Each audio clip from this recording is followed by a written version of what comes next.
Assalamualaikum dan salam sejahtera. Pada pembincangan kali ini, kami akan membincangkan berkaitan analisis pengurusan strategi organisasi AADK.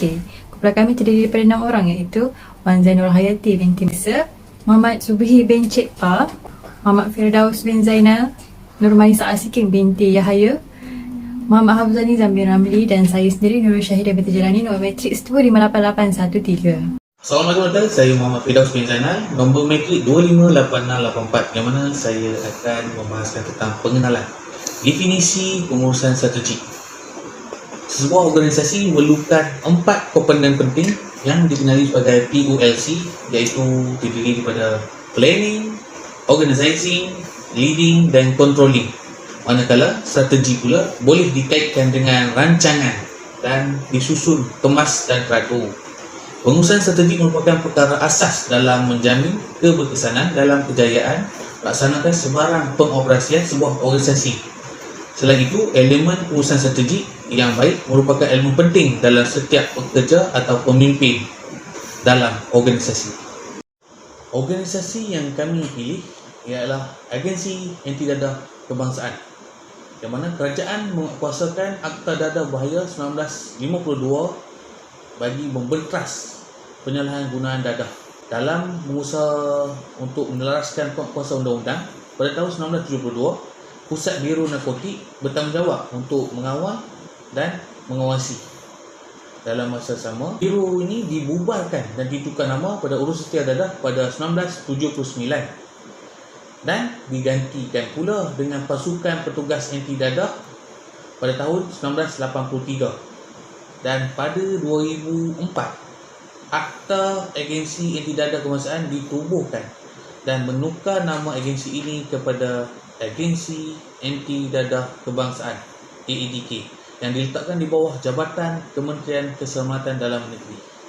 Assalamualaikum, Doktor. Saya Nurmaisa Asikin binti Yahaya, nombor matrik 258785. Hari ini akan membentangkan berkenaan isu dan permasalahan dalam organisasi AADK yang melibatkan faktor dalaman dan juga faktor luaran.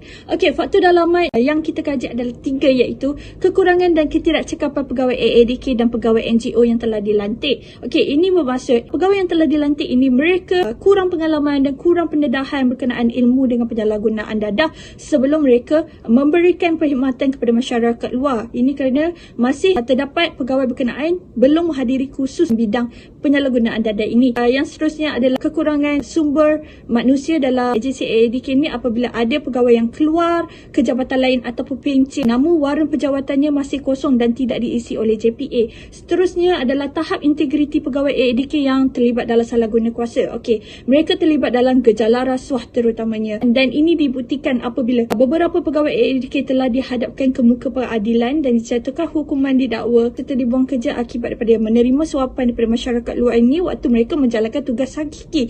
Yang ketiga adalah sumber kewangan dan peruntukan yang diturunkan adalah terhad. Okey, sumber kewangan dan peruntukan yang turun kerajaan ini adalah terhad, menyebabkan pegawai AADK tidak dapat memberikan servis dengan baik apabila kewangan ini diperlukan untuk memastikan operasi mereka berjalan dengan lancar. Namun apabila terhad, terpaksalah mereka kurangkan kursus ataupun menggunakan sumber yang sedia ada, dan bangunan daif di AADK juga tidak dapat diselenggara untuk memberi keselesaan kepada pegawai dan masyarakat. Okey, bagi faktor luar ada 2, penggunaan alat teknologi maklumat dan komunikasi dalam memberikan perkhidmatan. Ya, semestinya semua agensi kerajaan telah menggunakan ICT sebagai sumber memberikan perkhidmatan.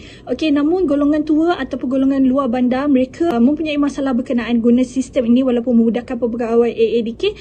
Namun golongan mereka ini tidak diberi pendahan dan tidak tahu bagaimana cara guna ICT. Okey, yang kedua adalah kekangan dalam menguasakan undang-undang berkaitan ketum. Ketum adalah di bawah Akta Racun 1952. Namun, AADK untuk meminda undang-undang ketum ini di bawah mereka supaya mereka dapat memastikan anak bangsa ini dapat dipulihkan dengan efektif dan lebih berkesan. Bagi analisis persekitaran luaran, kami menggunakan kaedah PES, yang mana P membawa maksud politik, E ekonomi, S sosiologi dan T teknologi. Bagi masalah berkaitan dengan undang-undang, ia melibatkan isu politik di mana AADK perlu menilai keperluan untuk bekerjasama dengan agensi lain dalam memastikan penyalahgunaan ketum tidak terus menular di kalangan masyarakat, memandangkan kuasa AADK terhad dalam isu tersebut.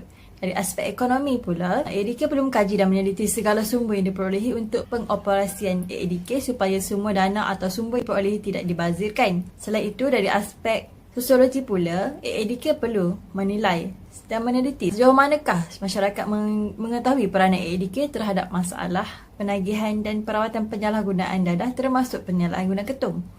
Selain itu, dari aspek teknologi pula, AADK perlu menilai sejauh manakah penerimaan masyarakat tentang perkhidmatan atas talian yang disediakan oleh AADK dan sejauh manakah sistem sekuriti data internet AADK dilindungi. Bagi analisis persekitaran dalaman, kumpulan kami memilih analisis kefusian organisasi melibatkan bahagian pengurusan sumber manusia, bahagian kewangan, bahagian pemasaran dan juga bahagian operasi.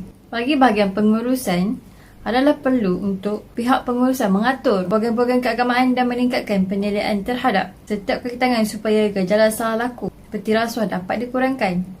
Manakala bahagian pemasaran turut memainkan peranan penting untuk meningkatkan promosi berkaitan kempen dan juga oleh organisasi untuk masyarakat berkaitan program-program penyalahgunaan dadah dan menilai keperluan dalam mempromosikan kesan dan akibat salah laku di kalangan kekitangan AADK. Selain itu, pengurusan sumber manusia perlu membuat kajian keperluan menyusun semula posisi setiap personal supaya wujud keseimbangan dalam setiap penugasan serta menganalisis keperluan latihan dan kemahiran yang diperlukan untuk meningkatkan kemahiran. Manakala bagi bahagian operasi pula adalah penting untuk menumpukan berkaitan dengan klasifikasi penugasan di mana untuk mengelakkan pertindihan tugas dan bebanan tugas pada pekerja tertentu sahaja.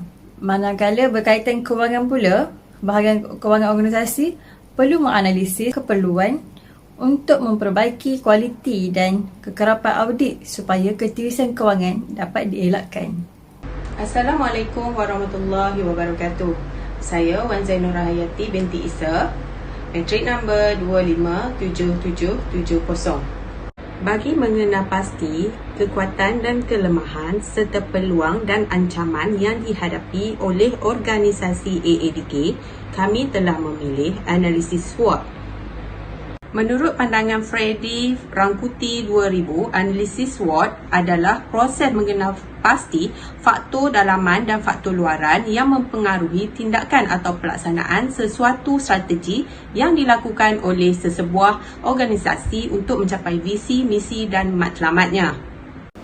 Hasil daripada analisis yang dijalankan melalui faktor dalaman iaitu kekuatan, kita dapat melihat dari segi kewangan di mana pemantauan yang teliti oleh pihak pengurusan berkaitan pengurusan kewangan organisasi. Namun dari segi kelemahan pula, kita dapat melihat di mana sumber kewangan yang tidak mencukupi dan penyelewengan adalah punca ketirisan sumber kewangan. Seterusnya melalui faktor luaran.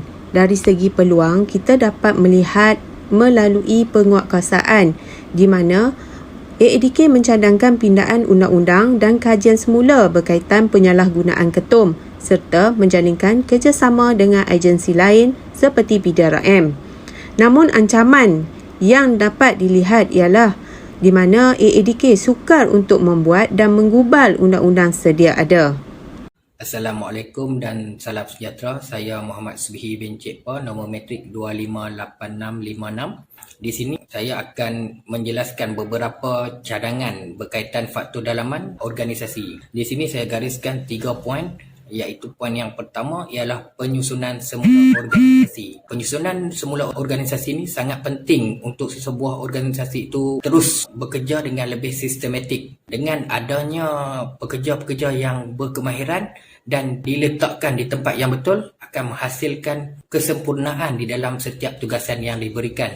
Selain itu juga membuat sistem pencampuran antara pekerja baru dan pekerja lama akan menghasilkan adunan yang sempurna untuk sesebuah organisasi. Poin yang kedua ialah memperbaiki tahap integriti pasukan dengan adanya program-program keagamaan seperti solat di surau ataupun bacaan Al-Quran akan memberi sedikit kesan-kesan yang positif kepada setiap pekerja agar integriti pasukan dapat dicapai. Melalui program-program ni, para pekerja akan lebih mendekatkan diri dengan agama dan akan menjauhi perkara-perkara yang negatif ataupun tidak baik.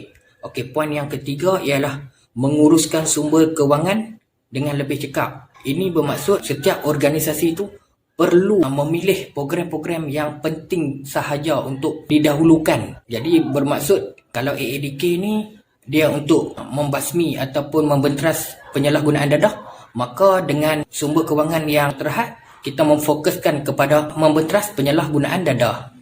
Assalamualaikum Doktor, nama saya Muhammad Hamzah Nizam bin Ramli, nombor metrik 259718.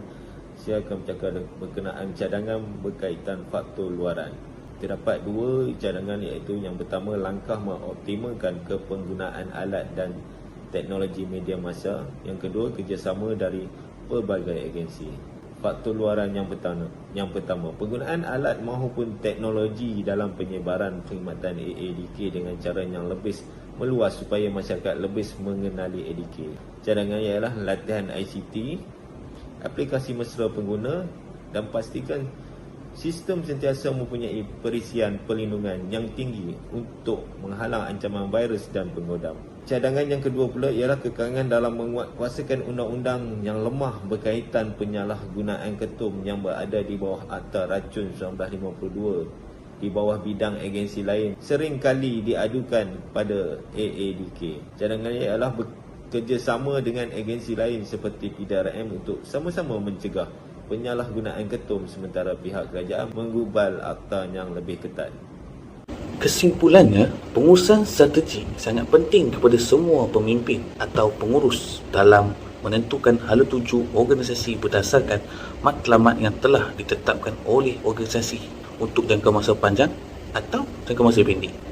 Pengurusan strategi juga merupakan aspek yang penting dalam agensi AT dadah dalam mengurangkan kesalahan dalam tadbir urus sebagai sebuah organisasi yang tidak mengutamakan keuntungan. AADK masih perlu terus mencari formula, melaksanakan dan meneliti strategi yang dipilih untuk kemajuan organisasi.